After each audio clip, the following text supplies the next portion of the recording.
ఇక అమరావతిలో YouTuber Raavan custody పిటిషన్పై విచారణ వాయిదా పడింది. ఉపా చట్టం కేసులో అరెస్ట్ అయి ప్రస్తుతం రిమాండ్ ఖైదీగా ఉన్న రావణ్ అలియాస్ జోసెఫ్ కస్టడీ పిటిషన్పై రెండవ అదనపు జిల్లా జడ్జి కోర్టు విచారణ చేపట్టింది. కస్టడీ పిటిషన్పై కౌంటర్ దాఖలు చేసేందుకు పోలీసులకు అవకాశం ఇచ్చిన కోర్టు తదుపరి విచారణను ఈ నెల 6వ తేదీకి వాయిదా వేసింది.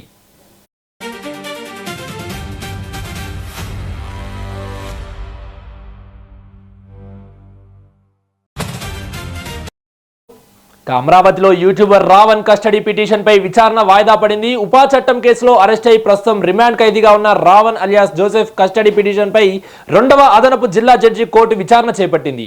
కస్టడీ పిటిషన్పై కౌంటర్ దాఖలు చేసేందుకు పోలీసులకు అవకాశం ఇచ్చిన కోర్టు తదుపరి విచారణను ఈ నెల 6వ తేదీకి వాయిదా వేసింది.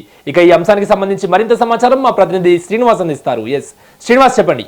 అక్రమ్ ఈరోజు యూట్యూబర్ రావణ కస్టడీ పిటిషన్పై రెండవ అదనపు కోర్టులో విచారణ జరగడం జరిగింది.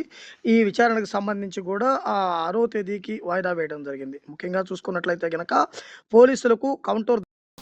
Right, thank you Srinivas.